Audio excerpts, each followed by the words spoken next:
मुख्यमंत्री पुष्कर सिंह धामी ने देहरादून में अपने आवास पर हरेला उत्सव के अवसर पर पौधारोपण किया। इस दौरान मुख्यमंत्री पुष्कर सिंह धामी की पत्नी गीता धामी ने कहा कि पेड़ हमें शुद्ध वायु प्रदान देते हैं और साथ ही इसके साथ फल फूल इत्यादि भी हमें प्रदान करते हैं।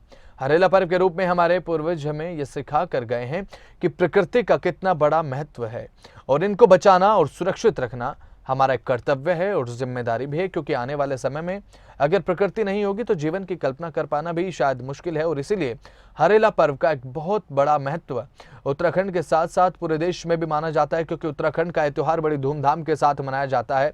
और ऐसे में जो मुख्यमंत्री की धर्मपत्नी है गीता धामी, वो भी ये कहती नजर आई कि हमें पेड़ लगाने चाहिए, क्योंकि पेड़ों से हमें शुद्ध हवा मिलती है, खाने के लिए फल मिलते हैं, फूल मिलते हैं और साथ ही इसी वजह से जो पेड़ पौधे हैं उन्हें लगाना चाहिए ताकि शुद्ध वातावरण हमें मिल सके।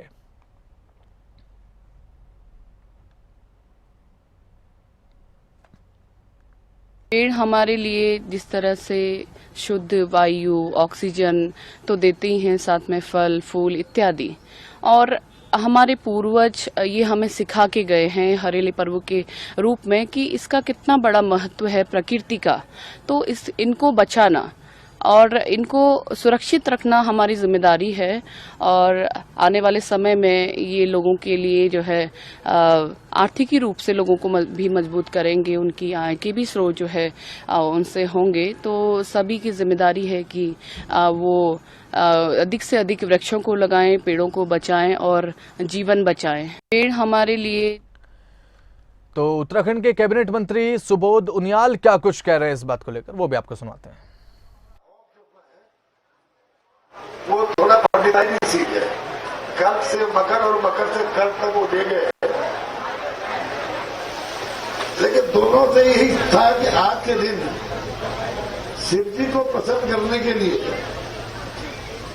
पौधों की रोपाई की जाती थी। और ये रोपाई की जाती थी इस कामना के साथ कि फसल अच्छी आए। तो मेरा मानना है कि वन विभाग के मंत्री होने के नाते मैं भी कामना करता हूं जो 8 लाख पेड़ लगाने का हमारा लक्ष्य है, हमारे सभी भाई इन पेड़ों को संरक्षित रखने का काम करें। यही शिव जी का उसके लिए आशीर्वाद होगा, क्योंकि ये लोक पर्व है, ये पर्व हमारी संस्कृति से जुड़ा है। और संस्कृति से जुड़े हुए पर्व में अगर, क्योंकि हमारा जो प्रदेश है वैसे भी देवभूमि के नाम से जाना जाता है, तो ये हम लोग पेड़ लगाने के बाद एक औपचारिकता निभा करके कार्यक्रम की इतनी सी करने का कोशिश न करा करें। इन पेड़ों को किस तरह संरक्षित रखा जाए, इसी उद्देश्य से, क्योंकि आप वन विभाग की ज्यादा बड़ी जिम्मेदारी है, इसी उद्देश्य से जब भी बताया हमारे हॉप साहब ने कि हमने वन दरोगा के एक सेक्शन को बेसिक यूनिट मानते हुए उन पर पौधारोपण कराने का जो निर्णय लिया, उसमें यह भी निर्णय लिया गया है कि जिस सेक्शन में सक्सेस रेट सबसे ज्यादा होगा उस सेक्शन के वन दरोगा को हम सम्मानित करने का काम भी करेंगे।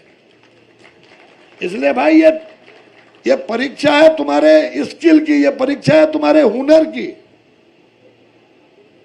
कि अपने पेड़ों को इस चक्कर में मत पड़ना कि ओवरऑल सक्सेस रेट तुम्हारा कम है, तुम्हारा सक्सेस रेट ज्यादा हो गया तो कहीं प्रश्नवाचक चिन्ह लग जाए।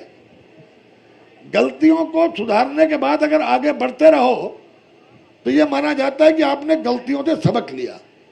तो मुझे पूरा विश्वास है कि इस वर्ष आपका सक्सेस रेट सेक्शन लेवल पे हर हमारा वन रेंजर अपने रेंजर के संरक्षण में और अपने डीएफओ के प्रेरणा से ज्यादा सफलता की दर देने का प्रयास करेगा, ताकि उसको हम मुख्यमंत्री जी के हाथों से सम्मानित करने का काम कर सकें। आप जानते हैं कि कई वर्षों से मना रहे हैं, पिछले 3 वर्षों में हमने 25 लाख के आसपास पेड़ लगाए, और इस वर्ष जो अभी विभागाध्यक्ष ने बताया कि 1750 गांवों में हम लोग हर गांव में 75 पेड़ लगाकर आजादी का, तो अब 76वां वर्ष पूरा होगा। आजादी के हम 76वें वर्ष में चल रहे हैं, 75 वर्ष पूरे हो चुके हैं, लेकिन ये अमृतकाल 2019 ये 47 तक का अमृतकाल है।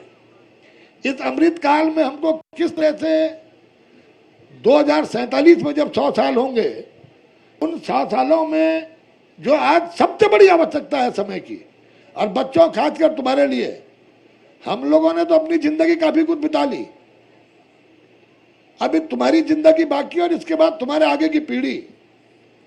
अगर पर्यावरण संरक्षण में हमने ध्यान नहीं दिया तो ये मान लो ऑक्सीजन का महत्व तो आपने कोविड पीरियड में देख लिया। अगर हम लोग इस चीज पर ध्यान नहीं देंगे, वनों का संरक्षण, और इस साल की जो थीम है वो है rejuvenation of tributaries and river.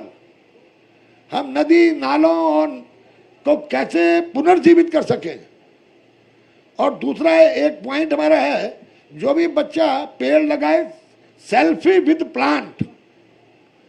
अब प्लांट के साथ सेल्फी लेके, आप सब लोग तो नए जमाने के बच्चे हैं, ट्विटर में भी हैं, फेसबुक में भी हैं, इंस्टाग्राम में भी हैं, तो हर जगह इनको पोस्ट करें, और आने वाली पीढ़ी जब आपकी आएगी तो उनको बताएं कि उनके जीवन को बचाने के लिए आपने वनों के संरक्षण के लिए अपने जीवन में बहुत बड़ा योगदान दिया है, तो निश्चित रूप से उन बच्चों को भी वनों से को संरक्षित रखने की प्रेरणा मिलेगी। मैं वन विभाग के सभी अधिकारियों को, कर्मचारियों को बहुत बहुत साधुवाद देता हूं कि उन लोगों ने इस कार्यक्रम में जो अपना सहयोग देकर इसको सफल बनाने का जो प्रयास किया। लेकिन कार्यक्रम की सफलता हरेला की सफलता नहीं है।